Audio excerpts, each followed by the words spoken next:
இந்த நாட்களில் பரிசுத்தாவியை சம்பந்தப்படுத்தி நிறைய விஷயங்கள் நடைபெறுகிறது. ஆனால் இவற்றில் ஏராளமானவைகள் வேதத்தோடு ஒத்துப்போகலை. பரிசுத்தாவியுடைய அபிஷேகம், வல்லமை, ஆவியின் செயல்கள், அந்த மாதிரி இந்த மாதிரி நிறைய காரியங்கள் ஹோலி ஸ்பிரிட்டோட ரிலேட் பண்ணி பேசப்படுகிறது, சொல்லப்படுகிறது. இவற்றில் நிறைய காரியங்கள் வேதாகமத்தோடு ஒத்துப்போகலை. அப்போ அது தொடர்பான சில காரியங்களை குறித்து கேட்கிற பொழுது, இதெல்லாம் ஹோலி ஸ்பிரிட் இல்லை, இதெல்லாம் ஹோலி ஸ்பிரிட் இருந்தால் இப்படியா இருக்கும் அப்படின்னு கேட்கும் பொழுது சிலர் உடனடியாக என்ன செய்கிறாங்கன்னா, மத்தேயு 12ஆம் அத்தியாயத்தினுடைய 32வது வசனத்தையும் அதுக்கு முந்தின வசனத்தையும் சுட்டி காட்டி என்ன கேட்குறாங்கன்னா, பரிசுத்தாவிக்கு எதிராக நீங்கள் என்ன பண்ணக்கூடாது, பேசக்கூடாது. உதாரணமாக பார்த்தீங்கன்னா, நிறைய ஃப்ராடு பாஸ்டர்ஸ் எல்லாம் கூட இப்போ அந்நிய பாஷை பேசுகிறாங்க. மேடையிலேயே என்ன பண்ணுறாங்கன்னா, தங்களுடைய வழிகள் தவறாக இருந்தாலும் பிரசங்கத்துக்கு இடையில், ஆராதனைக்கு இடையில் கொஞ்சம் கொஞ்சம் அந்நிய பாஷை போன்ற சில வார்த்தைகளை பேசணுன்னா அவங்களுக்கு ஒரு அங்கீகாரம் கிடச்சிது. இவர் ஹோலி ஸ்பிரிட்டில் தான் பேசிகிட்டு இருக்கிறாரு. ஆனால் அந்த போதனையே அடிப்படையில் தவறு. ஆனால் அந்நிய பாஷையில் 4-5 வார்த்தைகளை அந்நிய பாஷை போல் அவர் பேசின உடனே ஜனங்கள் என்ன நினைக்கிறாங்க, he is filled with the holy spirit. அப்போ இதையெல்லாம் நம்ம சுட்டி காட்டுறவங்கள நிறைய பேர் என்ன சொல்கிறாங்கன்னா, ஆவிக்கு எதிர்த்து நிற்கக்கூடாது. மத்தேயு 12:32 நம்ம பார்க்கும் பொழுது, எவனாகிலும் மனுஷகுமாரனுக்கு விரோதமான வார்த்தை சொன்னால் அது அவனுக்கு மன்னிக்கப்படும், எவனாகிலும் பரிசுத்தாவிக்கு விரோதமாய் பேசினால் அது இம்மையிலும் மறுமையிலும் அவனுக்கு மன்னிக்கப்படுவதில்லை. அப்போ பரிசுத்தாவிக்கு எதிராக நம்ம ஒன்றுமே பேசக்கூடாது. அப்போ இப்படி இந்த வசனத்தை சுட்டி காட்டி நிறைய பேர் என்ன பண்ணுறாங்கன்னா, நிறைய பேருடைய வாய் அடைக்க வருகிறாங்க. ஏன்னா ஹோலி ஸ்பிரிட்டுக்கு எதிராக பேசுகிற, பரிசுத்தாவுக்கு எதிராக பேசுகிற, அபிஷேகத்துக்கு எதிராக பேசுகிற, வல்லமைக்கு எதிராக பேசுகிற. உண்மைதான், பரிசுத்தாவிக்கு எதிராக பேசினா இம்மையிலும் மறுமையிலும் மன்னிக்கப்படாதுங்கிற ஒரு பெரிய எச்சரிப்பு இருக்குது. அதனால் ஒரு மனிதன், ஒரு ஊழியக்காரன் பரிசுத்தாவினால் நடத்தப்பட்டு பேசினாலும் செய்தாலும் சரி, அவைகளுக்கு எதிராக போவது ஒரு மிகப்பெரிய பாவம். அதற்கு தேவனுடைய தண்டனை உண்டென்று பைபிள் சொல்லுகிறது.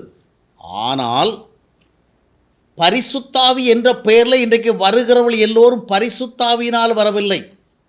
அபிஷேகம் என்று சொல்லுகிற அநேகரிடத்தில் இருப்பது உண்மையான அபிஷேகம் இல்லை. அவர்களுக்குள் இருப்பது கிறிஸ்துவின் ஆவி அல்ல, அந்தி கிறிஸ்துவனுடைய ஆவி. இன்றைக்கு ஜனங்களை எல்லாம் விழ வைத்து, உருள வைத்து, புரள வைத்து, அவங்களுக்குள்ள எலக்ட்ரிக் ஷாக் மாதிரி நிறைய காரியங்களை செஞ்சு, இந்த மாதிரி இதுதான் வல்லமை, எல்லாம் பெற்றுக்கொள்ளுங்கள் அப்படின்னு சொல்லுகிற பொழுது, இது ஹோலி ஸ்பிரிட்டுடைய செயல்பாடு என்று மக்கள் நம்புகிறார்கள். ஆனால் அது வேதத்தோடு ஒத்துப்போகவில்லையே. வேதத்தில் அந்த மாதிரி இல்லையே. தனிப்பட்ட மனிதன் ஆண்டவராக இயேசு கிறிஸ்து இரட்சகராக ஏற்றுக்கொள்கிற பொழுது அவன் பரிசுத்தாவி பெறுகிறார் என்று அப்போஸ்தலர் 2:38, எபேசியர் 1:13-14 வசனங்கள் சொல்லுகிறது. ஆனால் இது எந்த ஆவி, இது எந்த அபிஷேகம், இது எந்த வல்லமை? இந்த வல்லமை பெறுகிற, இந்த அபிஷேகத்தை பெறுகிற அனைவருடைய தனிப்பட்ட வாழ்க்கையில் ஆவிக்கேற்ற கனிகள் இல்லை.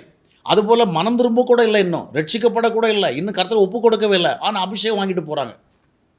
அப்போ இது போன்ற காரியங்கள் தவறு சொல்லுகிற பொழுது, ஐயோ நீ பரிசுத்தாவி எதிராக பேசுகிற. இல்லை, இங்கு பேசப்படுவது பரிசுத்தாவிக்கு எதிராக இல்லை, அந்தி கிறிஸ்துடைய ஆவிக்கு எதிராக, பரிசுத்தாவி என்கிற பேரில் வருகிற போலி ஆவிக்கு எதிராக. 2 கொரிந்தியர் 11ஆம் அத்தியாயத்தினுடைய 4 வசனத்தில் அப்போஸ்தலன் பவுல் சொல்லி, இது வேற ஆவி, இட்ஸ் அ டிஃப்ரெண்ட் ஸ்பிரிட். இந்த பரிசுத்தாவிக்கு எதிராக பேசுகிற பெரிய பாவம். ஆனால் பரிசுத்தாவி என்ற பெயரில் வருகிற போலியான ஆவிகளுக்கு எதிராக பேசாமல் போனால் அது பாவம்.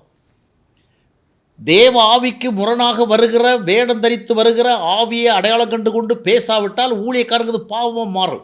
இந்த காலகட்டங்களிலே பல ஊழியக்காரர்கள் பரிசுத்தாவி என்ற பெயரில், பரிசுத்தாவி அல்ல, அந்தி கிறிஸ்துடைய ஆவி, பொல்லாத ஆவி, ஏமாற்றுகிற ஆவி, வஞ்சிக்கிற ஆவி.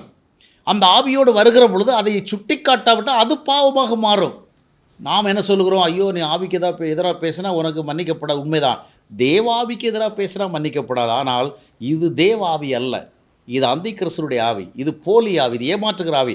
அப்படிப்பட்ட ஆவிகளை அடையாளம் காண இயன்றவர்கள், ஆவிகளை பகுத்தறிகின்றதான அந்த அனுகிரகத்தை பெற்றவர்கள் அதை குறித்து பேசாமல் மௌனமாக இருப்பார்கள் என்று சொன்னால், தவறான ஆவிகளை சுட்டி காட்டாமல் இருப்பார்கள் என்று சொன்னால், அவர்கள் தேவனுடைய தண்டனைக்கு உட்படுவார்கள்.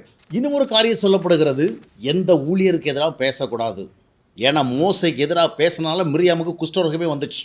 உண்மைதான், மோசை போன்ற உண்மையான தேவனால் அழைக்கப்பட்டு, தேவனால் அனுப்பப்பட்டு, தேவனால் நடத்தப்பட்டு, தேவனாலே பேசுகிற ஊழியக்காரனுக்காக யார் பேசினாலும் சரி, அவர்களுக்கு ரோகம் வரும், மன ரோகம் வரும், இல்லைன்னா சரீர ரோகம் வரும்.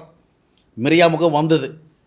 என்னாகும் 12ஆம் அத்தியாயத்தின் 7ஆம் வசனத்தில் ஆண்டவர் சொன்னார், என்னுடைய தாசராகிய மோசை என் வீட்டில் எங்கும் உண்மை உள்ளவன் அப்படிங்கிற மாதிரி சொல்லி, இப்படி அவனுக்கு எதிராக பேசுகிறவங்க உங்களுக்கு எப்படி துணிச்சல் வந்து கேட்டார். உண்மைதான், மோசை போல செயல்படுகிற ஊழியக்காரர்களுக்கு எதிராக நீங்கள் என்ன பேசினாலும் அதற்கு ஒரு விளைவு உண்டு என்பதை மனதில் வைத்துக் கொள்ளுங்கள். ஆனால் இன்றைக்கு வருகிற நிறைய ஊழியக்காரர்கள் மோசைகளாக இல்லையே, கோராகளாக இருக்கிறார்கள், நாதாபுகளாக இருக்கிறார்கள், அபிமுகளாக இருக்கிறார்கள். ஏன்னா மோசைக்குரிய அடையாளம் இல்லையே. மோசை என்றால் உண்மை இருக்கணும், ஒழுக்கம் இருக்கணும், பரிசுத்தம் இருக்கணும், நேர்மை இருக்கணும், சரியான போதனை இருக்கணும். இது தங்களுடைய சுயநலுக்காக, தங்களுடைய சுய வளமைக்காக நிறைய காரியங்களை பேசிக்கொள்ளுங்களோ, அது கோராகனுடைய ஆவி. மோசைகள் அப்படி இருக்க மாட்டார்கள். அப்போது மோசை அல்லாதவர்கள் தங்களை மோசை போல காண்பித்தவர்களும் அதை எதிர்த்து பேசவில்லை என்றால் அதுதான் பாவம். அதனால தான் அக்கால பரிசேகளையும் சதுசேகளையும் ஆண்டவர் வந்து வெள்ளையடிக்கப்பட்ட கல்லறைகளே, மறைந்திருக்கிற பிரேத குழிகளே, மாயக்காரர்களேன்னு சொன்னார். ஏன்? அவர்கள் தேவ ஊழியக்காரர்கள் போல வேடமணிந்து கொண்டு அவர்கள் வேறு விதமாக இருந்தார்கள். அப்போது தேவ ஊழியக்காரருக்கு எதிராக பேசுகிறா உங்களுக்கு அதனுடைய விளைவு உண்டு. இன்றைக்கி நிறைய பேருக்கு யார் தேவ ஆவியினால் பேசுகிறாரு, யார் தேவாவில் பேச தெரியவே இல்லை. போலி ஆவியினால் பேசுகிறவனை தேவ ஊழியர் என்றும், அந்த போலி ஆவியினால் பேசுகிறவரை சுட்டி காட்டுகிறவரை எப்படி எடுத்துக்கொள்கிறார்கள்? அவர் வந்து போலியாக இருக்கிறார். உண்மையற்றதை சுட்டி காட்டுகிறவரை போலி ஆவின்னு சொல்கிறார். மோசைக்கு எதிராக பேசுவது உங்களுக்கு தவறான விளைவுகளை கொண்டு வரும். ஆனால் மோசைகள் போல வேடமணிந்து வருகிறவர்களை குறித்து பேசாவிட்டாலும் உங்களுக்கு அதனால் தேவனுடைய கோபம் வரும். மோசைக்கு எதிராக பேசுகிற தேவ கோபம் வரும். ஆனால் இன்றைக்கி நிறைய பேர் மோசைகள் அல்ல, நிறைய பேர் வஞ்சிக்கிறவர்கள், நிறைய பேர் ஏமாற்றுகிறவர்கள், பொருளாசைக்காரர்கள், பணாசைக்காரர்கள், காணிக்கை என்ற பேரில் ஜனங்களை வஞ்சித்து தங்களுடைய வாழ்க்கையை வளப்படுத்திக் கொள்கிறவர்கள், பொய் சொல்லுகிறவர்கள், காணாத தரிசனத்தை கண்டதாக சொல்லுகிறவர்கள், பொய் வாக்குத்தத்தம் கொடுக்கிறவர்கள், போலியான தீர்க்க தரிசன உரைகள், இவர்கள் மோசைகள் அல்ல. இவர்களெல்லாம் மோசைக்கு எதிராக நின்றார்களே அவர்கள்.